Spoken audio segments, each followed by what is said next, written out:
5월 28일 금요일 새벽 예배 본문의 말씀은 사무엘상 9장 25절로 10장 8절까지 말씀이 되겠습니다. 사무엘상 9장 25절로 10장 8절까지 말씀을 통해서 하나님이 주시는 은혜를 함께 나누도록 하겠습니다. 자, 이제 어제 그 24절까지 말씀 속에서 이제 하나님의 계획 가운데 그 사무엘과 사울이 만나게 되고, 하나님께서 이미 알려주신 그 사울, 이제 하나님께서 이스라엘 백성의 지도자로 삼겠다고 하신 그 사울과 이제 사무엘이 직접 만나게 되는데, 사무엘 선지자가 그 사울을 이제 존중하고 예우하고 대접하는 장면이 이제 어제 말씀까지 24절까지 말씀에서 있었습니다. 자, 이제 오늘 그 단락에서는 드디어 하나님께서 이제 사울을 택하셨기 때문에 하나님의 그 말씀과 명령에 따라 사무엘 선지자가 사울에게 기름을 붓습니다. 즉 이제 공식적인 하나님의 입장에서 하나님이 택하셨기 때문에 그 기름을 붓는다는 것은 이제 구약 시대에는 왕이나 선지자나 제사장이나 이렇게 구별된 사람들, 하나님이 택하신 사람들에게 이제 그 징표로 기름을 붓게 되는데, 이제 그 사무엘에게 기름을 붓는 장면이 나오고, 그리고 그 사무엘이 사울에게 기름을 붓는 장면이 나오고, 이 사울이 그 사무엘의 그 말을 왕으로 삼겠다고 하신 그 이제 그 말에 대한 그 확신을 시키는, 이제 얼떨떨한 거죠. 사울의 입장에서는 갑자기 그러니까 그 약간 그 의심 또는 아직 정신을 못 차리고 있는 이 사울에게 사무엘이 확신을 시키는 세 가지의 징조를 예언하는 장면이 오늘 단락의 말씀이 되겠습니다. 자, 오늘 본문 한 절씩 이제 읽으시면서 보시면서 하나님 주시는 교훈을 함께 받도록 하겠습니다. 25절입니다. 그들이 산당에서 내려 성읍에 들어가서는 사무엘이 사울과 함께 지붕에서 담화하고 그랬습니다. 이스라엘 백성들 당시 이 시대의 그 지붕의 역할은 기도하는 곳도 됐고 피신하는 곳도 됐고 뭐 대화하는 곳, 이런 장소로 쓰였단 말이에요. 자, 그래서 지붕에서 사무엘이 사울과 이야기를 나눠요. 뭐 하나님의 뜻을 전했겠죠. 어떤 이야기인지 나와 있진 않아요. 이야기를 합니다. 그러면서 26절, 그들이 일찍이 일어날새 동틀 때쯤이라 사무엘이 지붕에서 사울을 불러 이르되 일어나라, 내가 너를 보낼 것이다. 보내리라. 일어나라, 내가 너를 보내리라. 이렇게 말하며 사울이 일어나고 그 두 사람 사울과 사무엘이 함께 밖으로 나가서 27절, 성읍 끝에 이름에 사무엘이 사울에게 이르되 사환에게 우리를 앞서가게 하라 라고 이제 말하라고, 그러니까 사울의 종을 이제 여기서 좀 앞서가게끔 해라. 이유는 사무엘 선지자가 사울에게 기름 붓는 것을 아무도 아직은 모르게 하려고, 그래서 종을 앞서가게 한 거예요. 사환이 앞서감으로 또 이르되 너는 이제 잠깐 서 있으라. 사울에게 내가 하나님의 말씀을 내게 들려주리라 하더라. 사환, 종은 먼저 보내고 사울에게 잠시 기다려라. 내가 이제 하나님의 말씀을 너에게 전할 거다. 라고 하면서 10장으로 넘어갑니다. 10장 1절, 이에 사무엘이 기름병을 가져다가 사울의 머리에 붓고 입맞춤에 이르되 여호와께서 내게 기름을 부으사 그의 기업의 지도자로 삼지 아니하셨느냐, 삼으셨다 라고 말하는 거예요. 자, 기름을 붓는다는 거는 그 당시의 구약 시대의 그 왕, 제사장, 선지자에게 이제 하나님의 선별된, 하나님에게 구별된 이제 사람에게 기름을 붓는 그 일을 통해서, 그 행위를 통해서 구별됨, 그리고 하나님의 어떤 직분을 수행하는 그런 이제 그 상징성이 있는데, 여기서 기름을 붓는다, 이거는 언약적, 하나님과의 언약적 직무를 가진 하나님의 대리인이라는 의미가 있어요. 왕, 제사장, 선지자, 하나님과의 관계 가운데, 하나님과의 언약 가운데, 언약으로 그 맺어진 하나님의 대리인이란 뜻이 있단 말이에요.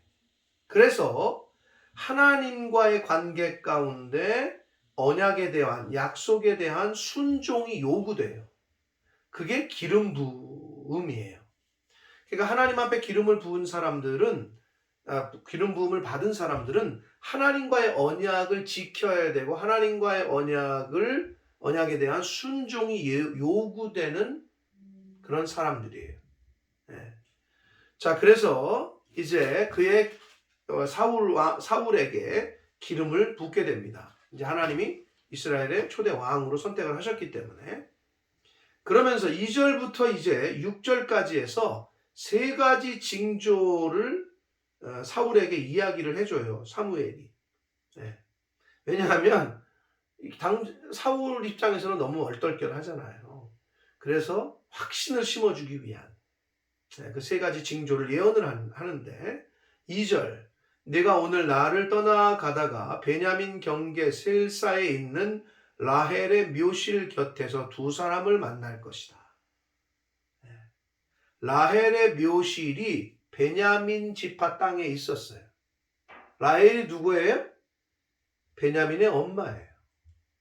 그런데 이게 이제 역사적으로 어떻게 보면 하나님의 이 계획하심이 있는 거죠. 굉장히 역사적인 라헬의 묘실은 역사적으로 굉장히 중요한 그러한 역할을 하는데, 여기서 당시에 야곱의 아내인 라헬이 가족과 함께 이제 헤브론으로 올라가던 중에, 헤브론 땅으로 가던 중에 그 산고 진통을 느끼게 되고 베냐민을 낳아요.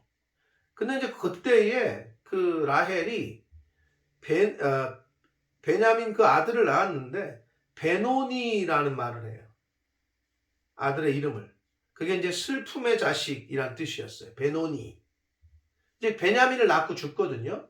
슬픔의 자식이라고 베노니라고 이름을 했지만 훗날 후에 야곱이 베노니라는 이름을 바꿔서 베냐민이라는 이름으로 개명을 해요. 무슨 뜻이냐? 오른손의 아들이란 뜻이에요. 그럼 구약시대에 있어서 오른손은, 이 우편은, 오른쪽은 하나님의 도우심, 하나님의 능력 이런 걸 뜻하거든요.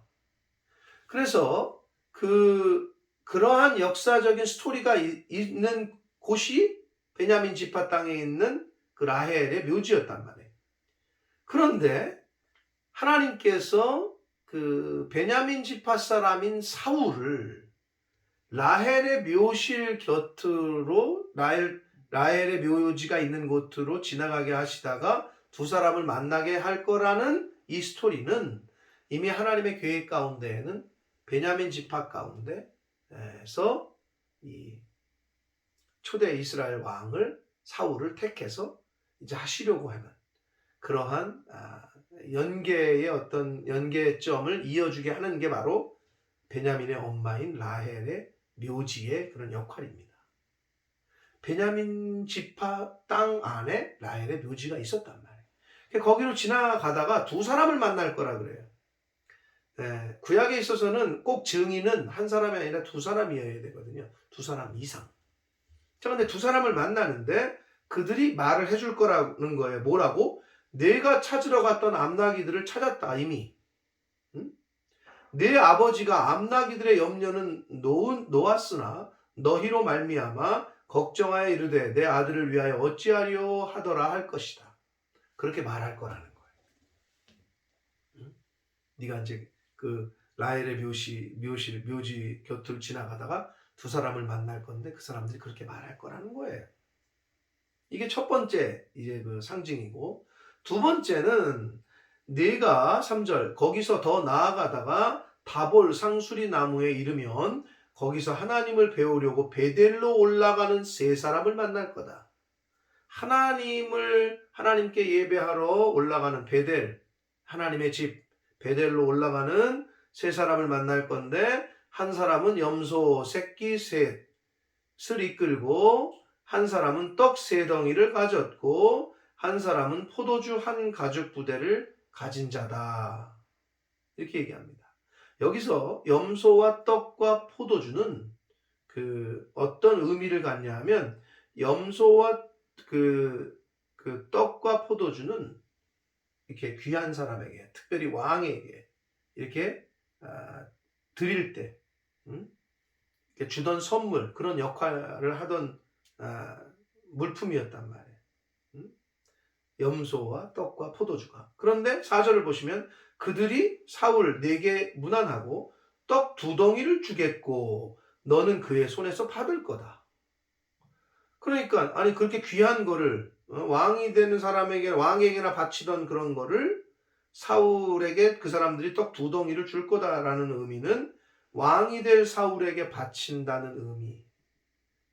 하나님의 섭리 가운데 그 사울에게 이미 그 사람들이 하나님의 어떤 그 섭리와 계획 가운데 너에게 떡 2덩이를 줄 거다. 이게 2번째 상징이에요.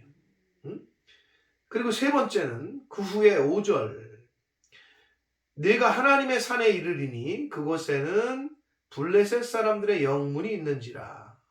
여기서의 하나님의 산은 기브앗 하 엘로임이라고 그러는데 하나님의 기브아는 그 사울의 고향이에요. 그러니까 고향에 이제 네가 거의 다 도착하면 블레셋 사람들의 영문이 있다. 이 말은 뭐냐면 당시에 블레셋 사람들이 이스라엘 땅까지 거의 들어와서 군대를 주둔시켜는 어떤 에어리아가 있었던 거예요. 그러니까 얼마나 블레셋 사람들이 이스라엘을 괴롭히고 간섭했는지를 엿볼 수 있어요. 블레셋 사람의 그 군대 기지가 있는데 내가 그리로 가서 그 성읍으로 들어갈 때에 선지자의 무리가 산당에서부터 비파와 소고와 저와 수금을 앞세우고 예언하며 내려오는 것을 만나게 될 거다. 선지자의 무리. 당시에 그 이스라엘의 그 정치, 경제 또는 군사적 상황이 블레셋과 주변 이웃 나라들 때문에 굉장히 어려운 때였어요. 그래서 사실 나라가 어렵고 힘들면 우리나라도 6.25 전쟁 때, 전쟁 이후에 기독교가 굉장히 급속도로 발전했는데 힘들면 하나님을 찾아요, 사람들이. 이때도 선지자의 무리라는 거는 어떻게 보면 오늘날 선지자 생도, 사무엘 밑에서 하나님을 섬기는 걸 배우는 일단의 무리들, 오늘날 말은 굳이 말하면 뭐 신학생들 이렇게 말할 수 있겠어요. 자, 뭐 선교사 훈련생들 뭐 이렇게 말할 수 있는데 그 선지자의 무리를 만나는데 그들이 비파, 소고, 저와 수금을 앞세우고 예언하며 내려오는 것을 만나게 될 거다. 여기서 말하는 비파는 하프, 오늘날의 하프를 말해요. 현악기. 그리고 소고는 오늘날의 타악기에 해당하는데 탬버린 같은 거를 말하고 저는 관악기, 피리 같은 거를 저라고 그러고요. 수금은 오늘날의 기타와 같은 현악기. 이런 것들, 악기들을 가지고 하나님 앞에 찬양하면서 기도하면서 여기서 예언이라고 그랬는데 찬양과 하나님에 대한 말씀과 그 기도와 이거를 다 포함하는 겁니다. 그렇게 하면서 내려오는 것을 만날 텐데 6절 내게는 여호와의 영이 크게 임할 거다. 그렇게 하나님을 찬양하고 기도하고 말씀을 하면서 막 내려오는 사람들, 선지자의 무리들을 만날 때에 하나님의 영이, 성령이 임하리니 너도 그들과 함께 예언을 하고 변하여 새 사람이 될 거다라고 말을 합니다. 이렇게 3가지의 징조를 사울에게 예언을 해요. 그러면서 7절 이 징조가 내게 임하거든 너는 기회를 따라 행하라. 순간순간 최선을 다해라. 하나님이 너와 함께 하실 것이다. 라고 이야기합니다. 자, 그러면서 8절을 봅니다. 마지막 8절 너는 나보다 앞서 길갈로 내려가라. 내가 네게로 내려가서 번제와 화목제를 드리리니 내가 네게 가서 네가 행할 것을 가르칠 때까지 7일 동안 기다려라 라고 말합니다. 자, 이런 징조들을 얘기를 하고, 자, 기름을 붓고, 사울이 마음의 의심 또는 아직도 얼떨떨하고 있으니까, 이런 네가 집에 가는 동안 이렇게 세 가지의 징조, 네가 이런 사람들을 만날 거다. 두 사람 세 사람 선지자의 무리 만나게 될 거다. 그러니까 그러면서 마지막에 하나님의 성령이 너에게 임할 거고 너도 그들과 함께 예언하고 변하여 새 사람이 될 거다. 즉 성령의 역사로 왕으로서의 어떤 능력을 가진 자로 변하게 될 거다. 라고 말하면서 너는 길갈로 내려가 있어라. 내가 갈 때까지 거기서 7일을 기다리되 내가 가서 번제와 화목제를 드리고 내가 어떻게 행할 것을 가르쳐 주겠다. 라고 사무엘 선지자가 사울에게 말을 합니다. 7일 동안을 기다리라는 얘기는 7일은 구약에 있어서의 7이라는 숫자는 완전수를 말합니다. 그 7일을 기다리라는 얘기는 어떤 의미에서는 물론 하루 이틀 사흘 나흘 닷새 엿새 7일 될 수 있습니다만은 그 물리적인 그 숫자의 의미도 있지만 완전히 그리고 온전한 인내, 온전하고 완전한 기다림을 뜻합니다. 자, 그런데 여기서 이제 이렇게 이 말씀이 거의 복선이 돼서 뒤에 가보면 이 사울이 7일을 온전히 기다리질 못해요. 7일을 기다리긴 했어요. 사무엘이 올 때까지 기다려야 되는데 7일째 되는 날 사무엘이 안 오니까 사실 늦게 왔죠, 조금. 번제와 화목제를 자기가 드려버려요. 하지 말아야 될 걸 해요. 못 기다리고. 즉 여기서 그래서 7일 동안은 온전한 인내, 완전한 인내, 하나님의 때를 기다려야 함을 사실을 권면을 했어요. 사무엘 선지자가. 근데 이제 뒤에 가면 나오게 되는데 못 기다립니다. 사울이. 그래서 하나님 앞에 버림받게 되는 그 단초를 이유를 제공을 하게 돼요. 굉장히 중요한 말입니다. 7일을 기다려라. 사랑하는 성도 여러분, 때로는 하나님께서는 저와 여러분에게 7일을 기다려라. 사무엘이 사울에게 말했던 거죠. 온전한 인내, 완전한 기다림을 요구하실 때가 있습니다. 어느 때까지? 하나님의 때가 이를 때까지. 그럼 어떻게 하셔야 돼요? 7일을 기다려라. 완전한, 온전한 하나님의 때가 무르익을 때까지 기다리는 저와 여러분이 돼야 될 줄 믿습니다. 그리고 변하여 새 사람이 될 것이다. 근데 전제는 뭐예요? 하나님의 영이 임하리니. 하나님의 성령이 임하지 않으면 변하지 않아요, 사람은. 사람을 변하게 하는 건 하나님의 말씀, 하나님의 영, 성령 밖에는 없습니다. 성령이 아니하고서는 예수를 구주로 시인할 수가 없습니다. 하나님의 영, 하나님의 말씀이 아니고서는 하나님을 영접하고 예수를 구주로 영접할 수 없습니다. 즉, 새 사람이 될 수 없습니다.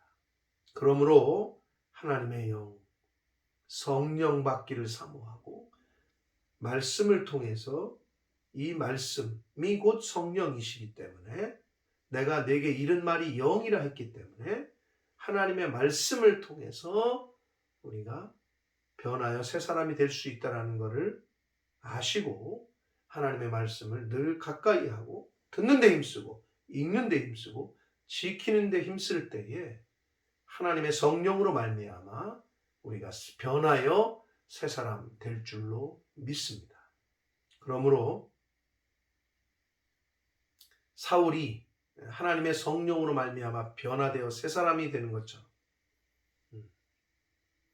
저와 여러분도 하나님의 말씀 듣기를, 하나님의 성령 받기를 사모해서 하나님의 말씀 듣기를 사모하고 읽기를 사모하고 지키기를 사모해서 변하여 새 사람으로, 그럼 변화된 새 사람이 그게 유지가 될 수 있도록, 새 사람으로 변했는데 자꾸 옛날 성품, 옛사람의 요소가 나를 막 유혹하고 끌어당길 때 어떻게 해야 됩니까? 하나님의 말씀으로 계속해서 이걸 성령의 검으로 잘라내야지. 그렇기 때문에 한 번 변했다고 그냥 끝나는 게 아니고 계속해서 하나님의 사람으로 새 사람으로 계속 덧입어 갈 수 있도록 노력하고 애쓰고 힘쓰고 경건의 훈련을 하고 노력을 하고 하는 것이 바로 이 땅에서의 저와 여러분의 신앙 생활입니다. 새 사람으로 이미 변한 저와 여러분, 또는 아직 변화되지 않으신 분들, 하나님의 말씀으로 변화될 수 있음을 아시고 변화되신 분들은 새 사람으로 계속해서 유지하면서 하나님의 사람으로 이 땅에서 살아갈 수 있도록, 새 사람을 됐는데도 자꾸 옛사람의 요소를 못 끊어버려서 이게 옛사람인지 새 사람인지 그렇게 헷갈리는 삶을 살지 마시고, 새 사람으로 변했으면 변한 새 사람으로서의 삶을 잘 유지해 나가고 더 하나님이 기뻐하시는 그러한 새 사람으로서의 모습으로 살아가는데 힘쓰고 애쓰는 저와 여러분이 되시기를 예수 그리스도 이름으로 축복합니다. 기도하겠습니다. 살아계신 하나님 아버지, 감사합니다. 하나님의 은혜로 오늘도 새날 주시고 생명 주시고 하나님의 말씀을 들음으로 또 전함으로 하루를 시작하게 해주셔서 하나님 감사합니다. 아버지 하나님, 7일을 기다리라.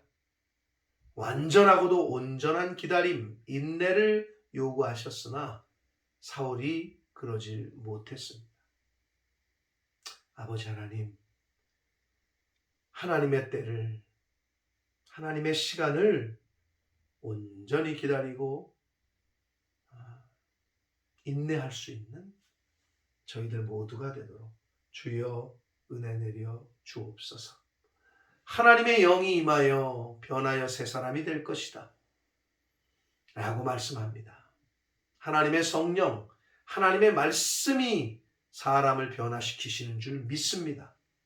하나님의 말씀을 듣고 읽고 묵상하고 연구하고 공부하고 지키는 데 힘쓰는 저희들이 되게 하셔서 새 사람으로 변하여 이제 그 새 사람으로서의 삶을 살아감에 있어서 옛사람의 요소를 끊어버리지 못하고 옛사람의 모습이 남아있는, 아직도 남아있는 것들이 있다면 이제는 그것을 잘라내고 하나님의 말씀을 통한 새 사람으로서의 삶을 잘 유지하며 살아가는 하나님의 자녀된 새 사람 된 저희들 모두가 되도록 주여 은혜 내려 주옵소서.